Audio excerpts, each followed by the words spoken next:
नमस्कार साथियों, Kota online classes में स्वागत है आपका। मैं मुकेश कुमार नागर स्वागत करता हूं आप सभी का कोटा ऑनलाइन क्लासेज में। तो मित्रों, आज से हम लोग यहां पर हमने 5 पूरे कंप्लीट कर लिए थे। आचार्य रामचंद्र शुक्ल तक हम लोगों ने कंप्लीट कर लिया था। अब आज से हम लोग शुरू कर रहे हैं, ये सेकंड क्लास है हिंदी साहित्य के इतिहास की, और इसी तरह से रोज क्लासेज आती रहेगी बहुत स्पीड के साथ। मैंने वादा किया है आप लोगों से कि हिंदी का पूरा कोर्स सेकंड ग्रेड का मैं आपको 1 महीने में करवा के दिखाऊंगा। तो साथियों, ये यहाँ से हम लोग आज शुरू करते हैं। हजारी प्रसाद द्विवेदी। हजारी प्रसाद द्विवेदी का जन्म 1907 में हुआ था और इनकी मृत्यु 1979 में हुई थी, 19 मई 1979 में। हजारी प्रसाद द्विवेदी का जो जन्म हुआ गांव छपरा था, जिला बलिया, उत्तर प्रदेश में इनका जन्म हुआ। ये बहुत बार पूछा गया है हजारी प्रसाद के बारे में, इनके बारे में थोड़ा सा ध्यान रखना पड़ेगा आप लोगों को, बहुत तगड़ी बात है। तो हजारी प्रसाद द्विवेदी का जन्म कब हुआ? 1907 में। एक तो ये याद रखना, मृत्यु याद रखने की जरूरत नहीं है। इनका जन्म स्थान क्या था? गांव था छपरा, जिला बलिया था, उत्तर प्रदेश में। इसके बाद में इनकी प्रमुख रचना है, ये सबसे इंपॉर्टेंट बात होती है। हिंदी साहित्य उद्भव और विकास 1952 में, हिंदी साहित्य की भूमिका 1940 में, हिंदी साहित्य का आदिकाल 1953 में। साथियों, ये 52 भी दे दिया जाता है यहाँ पर, बहुत सी बार 52 भी आता है, लेकिन मैं आपको ये बता दूं कि ये पहली रचना रही है इनकी। हिंदी साहित्य की भूमिका ये पहली रचना थी 1940 में। इनकी तीनों रचनाएं, ये तीनों ग्रंथ आप इनको याद करना, क्योंकि ये बहुत बार पूछा गया है। इनमें से जो है महावीर हजारी प्रसाद द्विवेदी का ग्रंथ नहीं है, इनमें से हजारी प्रसाद द्विवेदी का ग्रंथ नहीं है, ऐसा बहुत बार पूछा जाता है। तो ये पहला था। और पहला ग्रंथ कौन सा है? तो हिंदी साहित्य की भूमिका लिखना पहले नंबर पर ही आता है, इसलिए हमें कोई यहाँ पर घबराने की बात नहीं है। दूसरा ग्रंथ आता है हिंदी साहित्य का उद्भव और विकास 1952 में, और तीसरा ग्रंथ आता है हिंदी साहित्य का आदिकाल 1952 या कभी 1953 पूछा चला जाता है। तो अगर 52 दिया हुआ है तो 52 को ही आप लोग यहाँ पर करना। तो साथियों, ये 3 ग्रंथ इनके थे और इनका जन्म 1907 में हुआ था, ये याद जरूर रखना। गाँव था छपरा, जिला था बलिया। ये चीज़ें आपको पता होनी चाहिए। और मैं हमेशा कहता हुआ आया हूँ मेरे मित्रों कि हिंदी साहित्य की जो टेस्ट सीरीज परिणाम के नाम से डली हुई है, आप उसे ज़रूर ज्वाइन कीजिए। साइकोलॉजी के 1500 क्वेश्चन डले हुए हैं, उन 1500 क्वेश्चन की PDF वहाँ डली हुई है पूरी की पूरी। 50 रुपये में PDF है साथियों, 1500 क्वेश्चन की PDF। आपको सोचिए, बहुत ज़बरदस्त क्वेश्चन है, आपको उससे बहुत फ़ायदा मिलेगा। अब मेरा तो कहना है, बाकी आपकी इच्छा, क्योंकि आप को तो ऐसा लगता है कि अरे ये तो ऐसे ही है, ये तो नॉर्मल लोग हैं, बड़ी बड़ी कोचिंगें बैठी हुई है, बड़ी बड़ी कोचिंगों पे जाना आपको अच्छा लगता है। मैं आपसे ये हमेशा कहता हूँ कि छोटे वाले आजकल बहुत मेहनत कर रहे हैं, बड़ों के तो क्या है, नाम हो चुके हैं, तो उनको तो कोई मतलब ही नहीं है अब, इसलिए लोग पर वहाँ भगते हैं। हम लोगों को कौन पूछता है साहब, हम तो ऐसे ही हैं, बस आपके सहारे से आगे बढ़ रहे हैं। इसलिए साथियों, रिक्वेस्ट करता हूं मैं आपसे, आप एक बार ज़रूर से ज़रूर उन क्वेश्चन को देखिए। एक बार जो टेस्ट सीरीज, परिणाम की टेस्ट सीरीज है, 99 रुपीज़ में 110 रुपये की पड़ेगी वो आप लोगों को। तो इस तरह से मैं आपको सजेशन करता हूँ, बाकी आपकी इच्छा है, आपकी जो भी इच्छा हो। मैंने आपको बता दिया, नोट्स में हमेशा स्टूडेंट मंगवाते रहते हैं, मैं भेजता रहता हूँ। चलिए बात करते हैं यहाँ पर। अगला जो ये है, तीनों ग्रंथ इनके हो चुके हैं। इसके बाद में सबसे बढ़िया बात ये रही, आचार्य हजारी प्रसाद द्विवेदी आचार्य शुक्ल के सबसे बड़े आलोचक माने जाते हैं। ये घटना बहुत बार मैंने पढ़ी है और बहुत बार पूछी भी गई है कि आचार्य हजारी प्रसाद जो द्विवेदी हैं वो आचार्य रामचंद्र शुक्ल के, आचार्य हजारी प्रसाद द्विवेदी आचार्य शुक्ल के सबसे बड़े आलोचक माने जाते हैं। फिर है, इन्होंने शुक्ल के वीर गाथा काल को आदि काल कहकर पुकारा था। तो आचार्य रामचंद्र शुक्ल ने वीर गाथा काल, यानी कि उन्होंने जो ग्रंथ थे, आपने देखा होगा वीर काल, जो 12 ग्रंथ उन्होंने रखे हैं, उसके आधार पर वीर गाथात्मक काल उन्होंने रख दिया था। तो उसी काल को जो है आचार्य हजारी प्रसाद द्विवेदी ने, उनके काल को जो वीर गाथात्मक काल है, उस काल को उन्होंने जो है आदि काल नाम से पुकारा। इन्होंने आदि काल को अत्यधिक विरोधों एवं व्याघातों का युग कहा। ये पॉइंट आप याद रखना मेरे मित्रों, ये पॉइंट सबसे इंपॉर्टेंट है। अत्यधिक, आदि काल को अत्यधिक विरोधों एवं आघातों का युग किसके द्वारा कहा गया है? तो वो थे आचार्य हजारी प्रसाद द्विवेदी। बहुत बार पूछा गया पॉइंट है। अत्यधिक विरोधों एवं व्याघातों का युग आदिकाल को किसने कहा? आचार्य हजारी प्रसाद द्विवेदी ने कहा। आदिकाल को या वीर गाथा काल को आदिकाल सबसे पहले किसने कहा? आचार्य हजारी प्रसाद द्विवेदी ने कहा है। आदि से हजारी प्रसाद, इस तरह से साउंड मैच कर लेना, याद हो जाएगा। ये प्रसिद्ध कथन है साथी, ये प्रसिद्ध कथन है इनका। भारत का लोकनायक वही हो सकता है जो समन्वय करे। ये पॉइंट याद रखना, ये पॉइंट भी बहुत जरूरी है भाई साहब, इसको याद रख लेना। भारत का लोकनायक वही हो सकता है जो समन्वय करता है। किसने कहा? आचार्य हजारी प्रसाद द्विवेदी ने कहा है। भारत का लोकनायक वही होगा जो समन्वय करता है। किसने कहा? आचार्य हजारी प्रसाद द्विवेदी ने कहा। साथियों, कोई बकवास नहीं, सीधी बात करते हैं, सीधा पढ़ाते हैं, और कोशिश करता हूं कि ज़्यादा से ज़्यादा मैटर आप लोगों के पास पहुंचे। मुझे तो बस ये है। और साथियों, जो मुहिम मैंने चलाई है ना, इतने ज़बरदस्त नोट्स हैं, इनको टाइपिंग कराऊंगा, वो कराऊंगा, क्या मतलब आ रहा है? जो फील इन नोट से आती है वो फील क्या टाइपिंग वालों से आती है क्या? बताओ, इनमें एक पॉइंट नहीं छूटेगा आपका, एक पॉइंट नहीं छूटेगा। ये नोट्स हैं साथियों, आप नहीं मानोगे, आप विश्वास नहीं करोगे। मैंने मतलब मेरे हाथों से मैंने ये देखो 2 भागों में नोट्स निकाले हैं मैंने। कितने भागों में? 2 भागों में ये नोट्स निकाले। ये पहला भाग है, ये दूसरा भाग है। पूरा हिंदी साहित्य का इतिहास कवर किया है मैंने। 5 से 6 किताबें इसके अंदर मिक्स हैं और इसी तरह से लिखा हुआ है। जिस बंदे ने, बहुत सारे बंदों ने, मैंने कल भी जो है 8-10 बंदों को यहाँ से डिस्पैच किए हैं, स्पीड पोस्ट करी है मैंने हनुमानगढ़ में और सीकर में, और मैं आप सोचो बिहार में तक भी मैंने भेजे हैं ये नोट्स। बहुत ज़बरदस्त है। चलिए आगे बात करते हैं। अब आगे है, आचार्य द्विवेदी ने भक्ति आंदोलनों को मुस्लिम आक्रमण की पराजय न मानकर भारतीय संस्कृति परंपरा का अक्षुण्य प्रभाव माना है। तो साथियों, ये मुस्लिम भक्ति आंदोलन को मुस्लिम आक्रमण की पराजय, वो तो आचार्य शुक्ल तो पराजय मानते थे, लेकिन आचार्य हजारी प्रसाद द्विवेदी मुस्लिम आक्रमण की पराजय नहीं मानते। ये क्या मानते हैं? भारतीय संस्कृति परंपरा का अक्षुण्य प्रभाव मानते हैं। तो ये पॉइंट आपको याद रखना है, ये पॉइंट याद रखना है। अरे भाई, पॉइंट में लिखा हुआ है यार पूरा हिंदी साहित्य का इतिहास। देखो तो सही आप, भारत का लोकनायक वही हो सकता है जो समन्वय करे। किसने कहा था? हजारी प्रसाद द्विवेदी ने कहा। अत्यधिक विरोधों एवं व्याघातों का युग है आदिकाल, किसने कहा था? आचार्य हजारी प्रसाद द्विवेदी ने कहा। आदिकाल किसने कहा? वीरगाथात्मक काल को आचार्य हजारी प्रसाद द्विवेदी ने कहा। तो इस तरह से हम सारी चीज़ों को कवर कर सकते हैं मेरे साथियों। आप लोगों का साथ और आप लोगों का प्यार रहा तो यही तो बस खासियत है इस चैनल की। और साथियों, पहली बार आए हो ना, चैनल से ज़रूर जुड़ना, आपको मैं वादा करता हूँ बहुत फ़ायदा होने वाला है। चलिए मित्रों, आगे बढ़ते हैं। इसी क्रम में इन्होंने इतिहास को तीसरी आंख कहा। आचार्य हजारी प्रसाद द्विवेदी ने इतिहास को तीसरी आंख कहकर किसने पुकारा था? आचार्य हजारी प्रसाद द्विवेदी ने कह के पुकारा था। तो इसमें कोई दोहराई मेरे हिसाब से आपको नहीं होनी चाहिए। ठीक है मित्रों, आगे बढ़ते हैं। बहुत अच्छे से हम लोग चल रहे हैं। अब आते हैं डॉक्टर राम कुमार वर्मा जी। डॉक्टर राम कुमार वर्मा भी एक बहुत अच्छे ये रहे हैं और इनको भी आप अच्छे से ही करना साथियों। डॉक्टर राम कुमार वर्मा, इनका जन्म हुआ था 15 सितंबर 1905 को, मृत्यु हुई थी 1990 में। साथियों, सन में हो सकता है कि थोड़ा बहुत इधर उधर हो जाए। आप भी पढ़े लिखे अच्छे खासे हो, आपने भी खूब हिंदी साहित्य का इतिहास पढ़ा है। मुझे भी ज़रूर बताइएगा सर इसमें ये सन आएगा, तो मैं भी थोड़ा सा देखूंगा। वैसे तो मैंने सारी ऑथेंटिक किताबों से ही लिखा है। इसमें जो अपने जो 11वीं और 12वीं के जो हिंदी संक्षिप्त इतिहास चलता है वो भी इसमें समाहित किया है मैंने इन नोट्स के अंदर। देखो आप, फिर भी हो जाए, मानवीय भूल हो सकती है साथियों। तो जन्म डॉक्टर राम कुमार वर्मा का 15 सितंबर 1905 को, मृत्यु 1990 में। जन्म वाली चीज याद जरूर रखना। पर इनका जन्म स्थान है सागर जिला, एमपी से थे ये। इनकी जो रचना थी हिंदी साहित्य का आलोचनात्मक इतिहास, 1938 में इन्होंने प्रकाशित किया था। हिंदी साहित्य का आलोचनात्मक इतिहास ग्रंथ किसका है? तो डॉक्टर राम कुमार वर्मा का है। डॉक्टर राम कुमार वर्मा ने हिंदी साहित्य का आलोचनात्मक इतिहास लिखा है, ये आपको याद होना चाहिए। इनकी प्रमुख कृतियां ये काव्य रही हैं। इनमें से कुछ भी आ जाता है साथियों, और पूछा जाता है इनमें से जो है डॉक्टर राम कुमार वर्मा की कृति है या नहीं है। तो मुख्य मैंने आपको यहाँ पर लिखी है। अंजलि, हिमास, निश्चित का आधी रात होता है अर्थ, जौहर, चित्तौड़ की चिंता, आकाशगंगा, रूपराशि, चित्ररेखा, एकलव्य और अभिशाप। इस तरह से इनकी ये 10 रचनाएं कुछ और अलग होती हैं।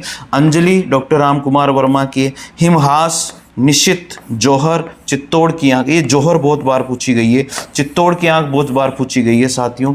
आकाशगंगा, रूप राशि भी अनेक बार पूछी गई है, चित्ररेखा पूछी गई है, एकलव्य और अभिशाप। ये सारे के सारे रचनाएं भी डॉक्टर राम कुमार वर्मा की है। और सबसे इंपॉर्टेंट है ये हिंदी साहित्य का आलोचनात्मक इतिहास 1938 में लिखा, प्रकाशित हुआ। ठीक है, यहाँ तक तो कोई समस्या आपको मुझे लगता नहीं है होगी। आगे बढ़ते हैं हम इसी क्रम में। अब आगे बात आती है साथियों कि जो डॉक्टर राम कुमार वर्मा हैं, उन्होंने हिंदी साहित्य के इतिहास को कितने कालखंडों में बांटा। मैंने हर व्यक्ति के कालखंड बताए आपको, और सबके पता होना चाहिए आपको किसने कितने कालखंडों में बांटा, किसने कितने अध्यायों में बांटा, यह आपको पता होना चाहिए। तो यहाँ पर जो आचार्य रामचंद्र शुक्ल है, उन्होंने 5 कालखंडों में बांटा है। कितने कालखंडों में बांटा है हिंदी साहित्य इतिहास को? 5 कालखंडों में। आदि काल को 2 भागों में बांटकर इन्होंने संधि काल व चारण काल प्रदान किया। साथियों, आदि काल को संधि व चारण काल कहने वाले कौन थे? डॉक्टर राम कुमार वर्मा थे। आदि काल को संधि व चारण काल कहने वाले कौन थे? डॉक्टर राम कुमार वर्मा। ये पॉइंट आपको याद होना ही चाहिए। और ये वीआईपी है, वीआईपी भाई साहब, इसको याद कर लेना। वीआईपी तो वीआईपी होता है यार, वीआईपी सीट पे बैठा रहता है हमेशा। फिर आगे है, इन्होंने भक्ति काल की निर्गुण ज्ञानाश्री काव्य धारा को संत काव्य, आपको पता है निर्गुण ज्ञानाश्री काव्य धारा और एक सगुण ज्ञानाश्री काव्य धारा थी। 2 काव्य धाराएं थी, आप सबको पता है। हमने 2 काव्य धाराओं को फिर 2 में बांटा, इस तरह से 4 काव्य धाराएं हो गई। तो निर्गुण काव्य, भक्ति काल की निर्गुण काव्य, निर्गुण ज्ञानाश्री काव्य धारा को, यानी कि निर्गुण काव्य धारा में भी ज्ञानाश्री काव्य धारा को इन्होंने क्या कहा? संत काव्य कहा था। तो ज्ञानाश्री काव्य धारा को संत काव्य किसने कहा? तो वो थे डॉक्टर राम कुमार वर्मा। डॉक्टर राम कुमार वर्मा ने हिंदी साहित्य को पूरे 5 कालखंडों में बांटा है। और वैज्ञानिक आलोचनात्मक इतिहास इन्होंने कहा। और मैं आपको बता दूं, इन्होंने आदि काल को 2 भागों में बांटा था, संधि व चारण काल इन्होंने आदि काल को कहा, 2 भागों में बांट करके। ठीक है। और प्रेमाश्री काव्य धारा को इन्होंने सूफी काव्य कहा। तो साथियों याद रखना, जो निर्गुण काव्य धारा है उसको 2 भागों में हमने बांटा है, एक तो ज्ञानाश्री काव्य धारा और एक प्रेमाश्री काव्य धारा। तो ज्ञानाश्री काव्य धारा को ज्ञान देते हैं, यानी कि संत ज्ञान देते हैं, तो संत काव्य धारा में आ गया। प्रेमाश्री काव्य धारा तो सूफियों ने, प्रेम के ऊपर ज्यादा प्रभाव था सूफियों का, तो प्रेमाश्री काव्य धारा को इन्होंने सूफी काव्य धारा कह दिया। साथियों यहां पर देखो, इसमें बड़ी की मात्रा आ रही है ना, तो यहां पर सूफी में बड़ी की मात्रा आ रही है, इस तरह से याद कर लेना। आगे, इन्होंने अपनी पहली कविता मात्र 17 वर्ष की अल्प आयु में देश सेवा शीर्षक से लिखी थी और 51 रुपये पुरस्कार मिला था। इन्होंने अपनी पहली कविता मात्र 17 साल में लिख दी। और कौन सी कविता थी? देश सेवा। और इनको उस कविता के लिए जो है साथियों 51 रुपये का पुरस्कार मिला था। यहाँ तक कोई समस्या आपको नहीं होनी चाहिए। बढ़ते हैं मित्रों आगे इसी क्रम में। इन्होंने जैन कवि स्वयंभू को हिंदी का प्रथम कवि माना। वेरी वेरी इंपॉर्टेंट, ये वीआईपी का बात है, बाप है भैया, वीवीआईपी, ये लो वीवीआईपी हो गया। इन्होंने जैन कवि थे स्वयंभू को हिंदी का प्रथम कवि माना। स्वयंभू को हिंदी का प्रथम कवि मानने वाले कौन हैं? वो है डॉक्टर राम कुमार वर्मा। तो ये याद रखने वाली चीजें हैं जिनको आपको याद रखना ही पड़ेगा। चलें आगे बढ़ते हैं इसी क्रम में। अब आते हैं डॉक्टर नगेंद्र साहब आ जाते हैं। डॉक्टर नगेंद्र साहब को अच्छे से पढ़ना है। डॉक्टर नगेंद्र साहब को पढ़ें भैया। डॉक्टर नगेंद्र, इनका जन्म 1915 में हुआ और 1999 में ये मर गए। इनकी रचनाएं डॉक्टर नगेंद्र की, हिंदी साहित्य का बृहद इतिहास 10 भागों में 1973 में प्रकाशित हुआ। हिंदी साहित्य का इतिहास इन्होंने लिखा। हिंदी काव्य की भूमिका भी इन्होंने लिखा। उन्होंने हिंदी साहित्य की भूमिका लिखा था हजारी प्रसाद द्विवेदी ने। और हिंदी काव्य की रीति काव्य की भूमिका लिखने वाले डॉक्टर नगेंद्र हैं। याद रखना है, इससे ये क्या कंफ्यूज कर देंगे आप लोगों को। रीति काव्य की भूमिका डॉक्टर नगेंद्र ने लिखी।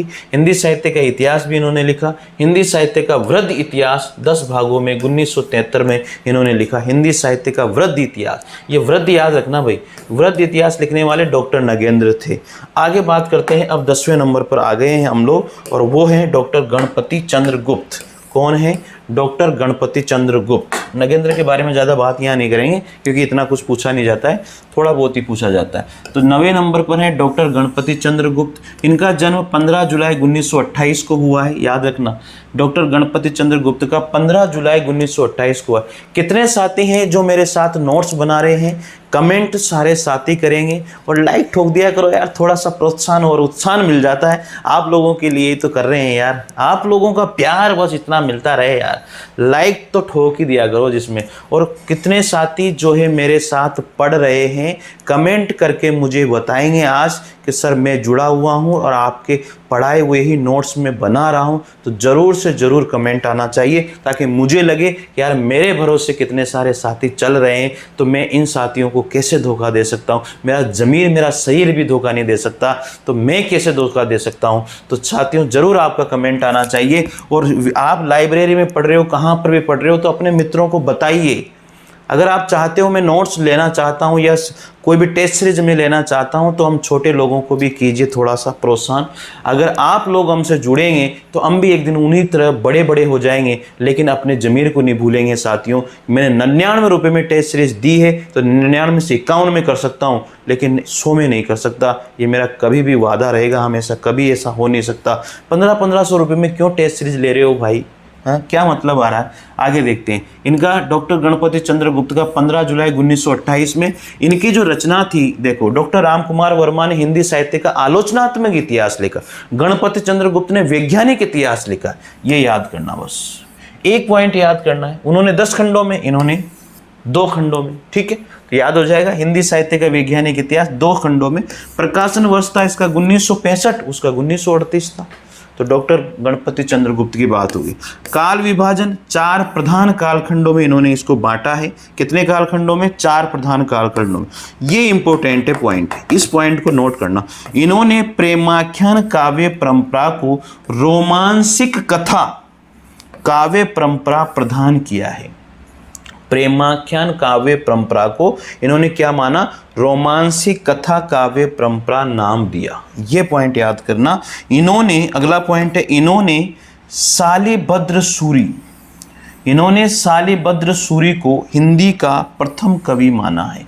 शालिभद्र सूरी को हिंदी का प्रथम कवि मानने वाले गणपति चंद्र गुप्त थे। तो मैं कैसे याद करता था? चंद्र भद्र, चंद्र भद्र।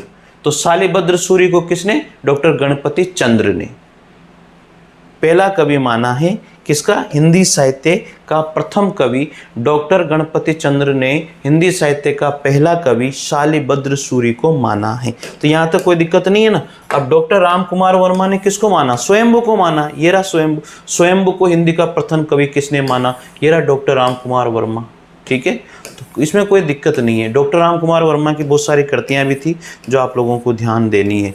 तो नगेंद्र मैंने बता दिया, नगेंद्र के बारे में थोड़ा सा ध्यान दे लेना।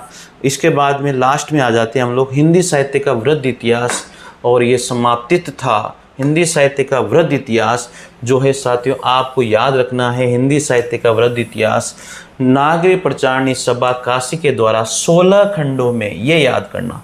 हिंदी साहित्य का वृद्ध इतिहास नागरी प्रचारणी सभा काशी के द्वारा 16 खंडों में, कितने खंडों में? 16 खंडों में हिंदी साहित्य के वृद्ध इतिहास को प्रकाशित करने की योजना बनाई गई थी। कितने खंडों में? 16 खंडों में। हो जाएगा यहाँ तक याद, कोई समस्या नहीं होगी मेरे हिसाब से।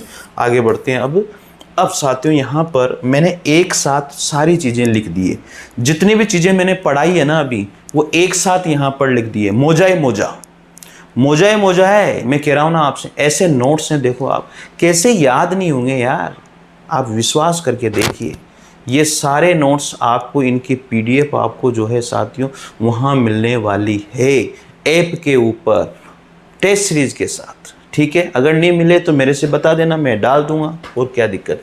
तो प्रमुख हिंदी साहित्य ग्रंथ और उनके लेखक कौन कौन से रहे हैं, जो हमने पढ़े हैं उनको याद करने यहाँ आसान हो जाएगा। सबसे नंबर 1 जो ग्रंथ है साथियों, पहला नंबर इस्तवार द ला लिटरेचर एंड्रिया हिंदुस्तानी गासद तासी ने लिखा फ्रेंच भाषा में, ठीक है। शिव सिंह सरोज 1883 में शिव सिंह सेंगर ने लिखा। The modern vernacular literature of Hindustan northern India 1888 में जॉर्ज अब्राहम ग्रेसन ने लिखा। फिर मिश्र बंधु विनोद 1913-1934 में मिश्र बंधुओं ने। फिर हिंदी साहित्य का इतिहास 1929 में आचार्य रामचंद्र शुक्ल ने लिखा। बताओ लिखा ने लिखा है ना। इसके बाद में आगे चलते हैं, पूरा एक साथ सार दे दिया मैंने आपको, यहाँ पर देख लो आप, एक साथ पूरा सार कहाँ मिलेगा भाई। इसके बाद में देखो छठे नंबर पर हिंदी भाषा व साहित्य बाबू श्याम सुंदर दास का ग्रंथ है। हिंदी साहित्य का इतिहास डॉक्टर रमाशंकर शुक्ल। हिंदी साहित्य का आलोचनात्मक इतिहास डॉक्टर रामकुमार वर्मा। हिंदी काव्य धारा किसकी है, राहुल सांकृत्यायन की है। हिंदी साहित्य की भूमिका किसकी, हजारी प्रसाद द्विवेदी की। इन्होंने हिंदी साहित्य का उद्भव और विकास किसने लिखा, आचार्य हजारी प्रसाद द्विवेदी ने लिखा। 4 ग्रंथ इन्होंने लिखे थे ना। तो इस तरह से हम लोग यहाँ पर पढ़ रहे हैं मित्रों। बताओ एक साथ लिख दिए सारे ग्रंथ, कहाँ जाएंगे रे भाई। हिंदी साहित्य का उद्भव और विकास लिख दिया। आगे देखो फिर यहाँ पर बात आती है 12 नंबर पर, हिंदी साहित्य का आदिकाल आचार्य हजारी प्रसाद द्विवेदी ने लिखा। हिंदी साहित्य का वैज्ञानिक इतिहास किसने लिखा, 1965 में गणपति चंद्रगुप्त ने। रीति काव्य की भूमिका, ये बहुत बार पूछी गई रचना है भैया, ग्रंथ है ये। रीति काव्य की भूमिका किसने लिखा था, देखो रीति काव्य की भूमिका और आदिकाल की, हिंदी साहित्य के आदिकाल की भूमिका, आदिकाल की भूमिका लिखने वाले हजारी प्रसाद द्विवेदी थे 1940 में, और रीति काव्य की भूमिका डॉक्टर नगेंद्र ने लिखी।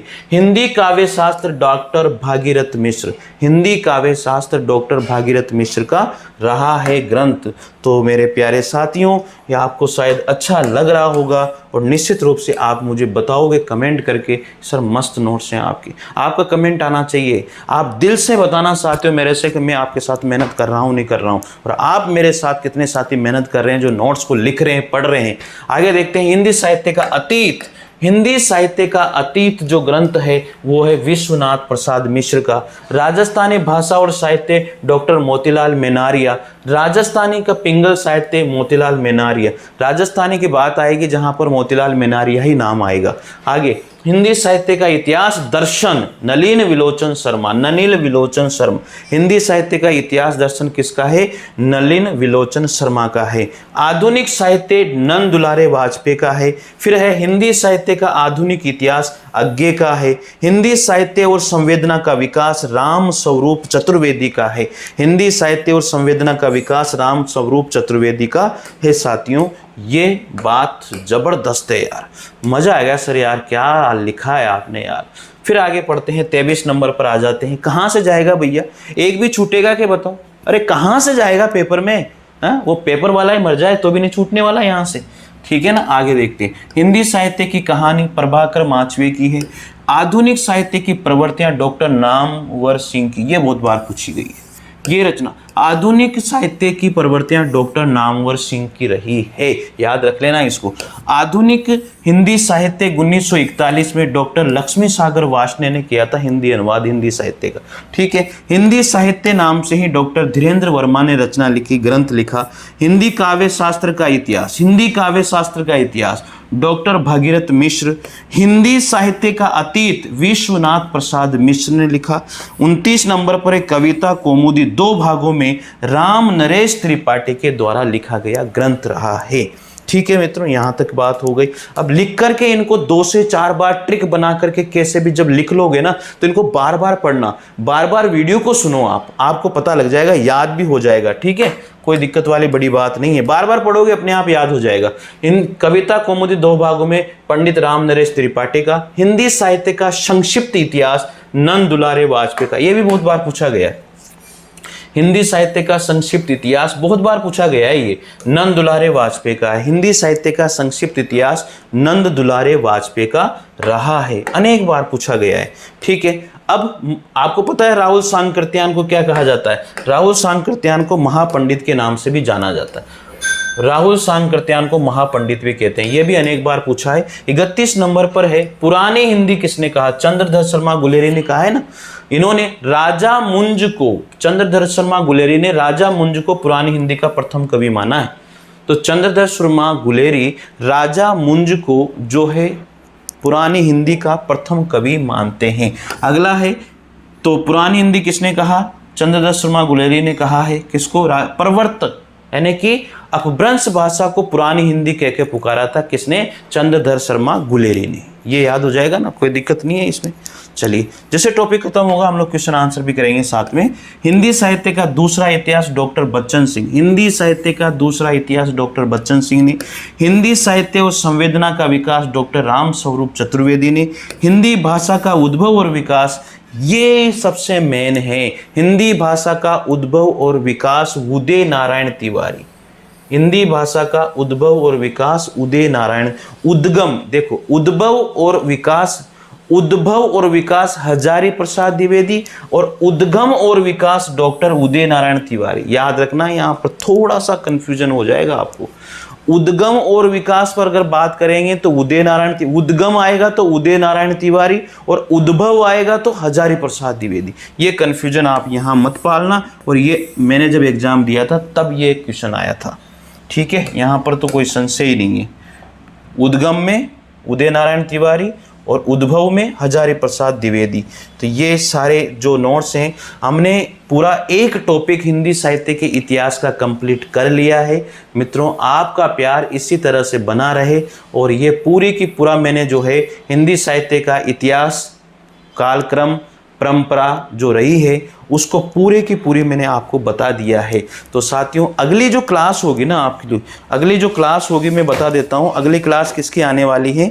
अगली क्लास हिंदी साहित्य में ही आपकी आदिकाल से शुरू करेंगे। अब हम लोग आदिकाल में भी मैं आपको बता देता हूँ। आदिकाल ये तो हो गया ख़त्म, है ना। हिंदी साहित्य के लेखक वेखक भी सब खत्म हो गए हैं। अब हम लोग जो है शुरू करेंगे यहाँ पर आदिकाल से। आदिकाल में भी मैं आपको बता देता हूँ। आदिकाल में भी हाँ, पद्धतियाँ वगैरह जो आएगी ना, सबसे पहले अभी तो डॉक्टर नगेंद्र का काल विभाजन आएगा। अब ये तो हिंदी साहित्य की इतिहास परंपरा थी, अब आएगा काल विभाजन। हिंदी साहित्य का काल विभाजन हम लोग करेंगे। तो सबसे पहले मिश्र बंधुओं के काल विभाजन से हम लोग बात करेंगे साथियों, ठीक है। तो अगला जो लेक्चर होगा आप लोगों का वो होगा हिंदी साहित्य का काल विभाजन। इसके बाद में आएगा हिंदी साहित्य का काल विभाजन, एक लेक्चर में ख़त्म कर देंगे उसको। तो शायद मित्रों आपको अच्छा लग रहा होगा और इसी तरह पढ़ते रहिए और जुड़ते रहिए। और आप जितने भी साथी लाइब्रेरी में पढ़ रहे हैं सभी साथियों की हेल्प कीजिए। यार यहाँ पढ़ो, कहाँ इधर उधर भटक रहे हो। मैं सीधा आप लोगों को वही नोट्स से पढ़ा रहा हूँ और ये नोट्स आप लोगों को मिलने वाले हैं।